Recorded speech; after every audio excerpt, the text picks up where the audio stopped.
ক্যান্ডির Sierra Mount থেকে সরাসরি স্বাগত জানাচ্ছি। টি স্পোর্টসের পর্দায় দেখতে পাচ্ছেন বাংলাদেশ বনাম শ্রীলঙ্কা সিরিজ, যেখানে বাংলাদেশ দ্বিতীয় ওডিআইটা জিতে নিয়েছে শ্রীলঙ্কার বিপক্ষে এবং সিরিজটা জমে উঠেছে। এবং এই ক্যান্ডির পাল্লেকেলেতে, ইয়েস ইউর রাইট, ক্যান্ডি আর পাল্লেকেলে আসলে দুটো আলাদা জায়গা নয়। পাল্লেকেলে ক্যান্ডিতেই অবস্থা, শহর থেকে একটুখানি দূরে। এই নৈসর্গিক প্রকৃতির মাঝে বাংলাদেশ টিম ইতিমধ্যে হাজির হয়েছে। টিম হোটেলে তারা জায়গাটা করে নিয়েছে এবং তৃতীয় এবং শেষ ওডিআইটা ডিসাইডার ওডিআই হয়ে গেছে, যেহেতু সেকেন্ড ওডিআইটা বাংলাদেশ জিতে নিয়েছে কলম্বোর মাটিতে। অতএব একটা অলিখিত ফাইনাল সেটা হয়ে গিয়েছে। এবং দেখুন, বাংলাদেশ শ্রীলঙ্কা এসছে, শ্রীলঙ্কার মাটিতে শ্রীলঙ্কাকে যদি বাংলাদেশ হারাতে পারে, it's a huge achievement. Because Bangladesh কিন্তু ওডিআই ফরম্যাটটাতে গেল কয়েক বছর ধরে একটু খাবি খাচ্ছে। বাংলাদেশের সবচেয়ে স্ট্রং জোন এই ওডিআই, সেখানে বাংলাদেশ একটা সময় 6-7 র্যাঙ্কিংয়ে ছিল, সেখানে 10-এ নেমে গিয়েছে। সেখান থেকে একটা উত্তরণের পথ তৈরি হয়েছে। এই সিরিজটা সোফার প্রথম ম্যাচটা বাংলাদেশ হারলেও দ্বিতীয় ম্যাচে যে ফাইট ব্যাকটা করেছে, সেখানে একটা ক্রেডিট তো নিশ্চয়ই টিমকে আসলে দিতেই হয়। এবং পাল্লেকেলের এই ম্যাচটাই যদি বাংলাদেশ জিতে নেয়, 8 তারিখে ম্যাচটা হতে যাচ্ছে, 10 তারিখে প্রথম টি-20টাও এখানে হবে, তারপর ডাম্বুলা, তারপর কলম্বো, 3টা টি-20 এই 3টা ভেন্যুতে হবে। তবে যেটা বলছিলাম, 8 তারিখের ম্যাচটা বাংলাদেশ যদি জিতে নেয়, তাহলে নিশ্চয়ই র্যাঙ্কিং আরেকটু উপরের দিকে বাংলাদেশের উঠবার সুযোগ আছে এবং একটা টিমটাও একটু বুস্ট আপ হবে। যে আপস অ্যান্ড ডাউনসগুলো যাচ্ছে একেবারে শীর্ষ পর্যায়ে থেকে, ক্যাপ্টেন্সি, বোর্ড প্রেসিডেন্টের রদবদল, সব কিছু মিলিয়ে এই টিমটার একটা বড় অ্যাচিভমেন্টের দরকার আছে। সেটাই শ্রীলঙ্কার মাটিতে হলে মন্দ কি। টিমের কথায় যদি আসি, আগের ম্যাচে 2টো পরিবর্তন এসেছিল। তাসকিন আহমেদ প্রথম ম্যাচে 4-4টা উইকেট পেয়েও ওয়ার্কলোড ম্যানেজমেন্টের দোহায়ে আসলে তাকে বিশ্রাম দেওয়া হয়েছিল এবং হুইচ ওয়াজ ভেরি নর্মাল, যেহেতু তিনি ইনজুরি থেকে ফিরেছেন, একটা বিশ্রাম তিনি ডিজার্ভ করেন।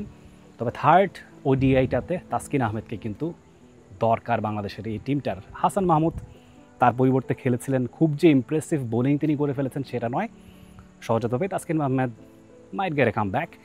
অন্যদিকে আরেকটা পরিবর্তন যেটার কথা বলছিলাম, লিটন দাস, যিনি অনেক দিন ধরেই লিমিটেড ওভার ক্রিকেটে আসলে নিজের সেরা ছন্দে নেই, তার জায়গায় শামীম পাটোয়ারিকে ইনক্লুড করা হয়েছিল। শামীম পাটোয়ারিও একেবারে চোখ ধাঁধানো কোনো ইনিংস খেলতে পারেননি ব্যাট হাতে, তবে কাজের কাজটা তিনি করেছেন বল হাতে।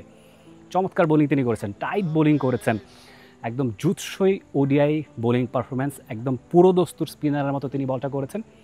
একটা উইকেট তুলে নিয়েছেন এবং শ্রীলঙ্কান ব্যাটাররা খাবি খেয়েছে তার বোলিংয়ে। সেই কারণে হয়তোবা সেইখানে তার পরিবর্তনটার প্রয়োজন নেই। লিটন দাসের জায়গায় শামীম পাটোয়ারি আরও একটা ম্যাচে সুযোগ পেতেই পারেন।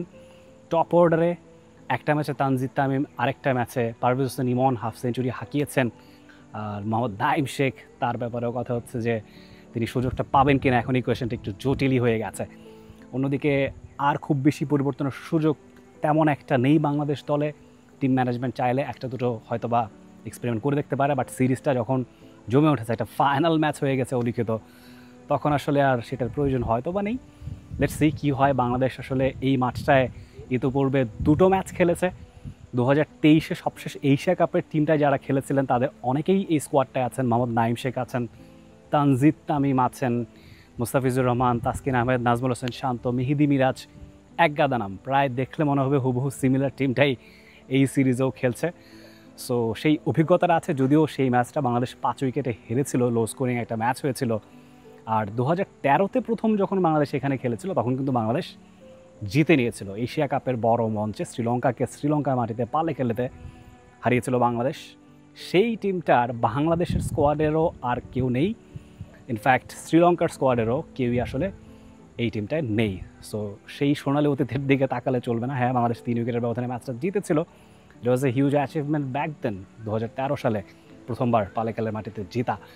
তবে আজকে যেই অবস্থানে বাংলাদেশ দাঁড়িয়ে, সেখানে একটা সিরিজ জয় ভীষণ ভীষণ রকম জরুরি। বাঘে সিংহের লড়াই এই গভীর অভয়ারণ্যে নৈসর্গিক সৌন্দর্যের মাঝে উপভোগ করতে পারবেন টি স্পোর্টসের পর্দায়, এবং এখান থেকে সমস্ত আপডেট জানাবো আমি, রিফাত তানভীর রাফি, ক্যান্ডি থেকে T Sports. For more updates, subscribe to our YouTube channel and click on the bell icon. Follow us on Facebook and Instagram. Download T Sports app to enjoy exciting games and highlights. Visit tsports.com.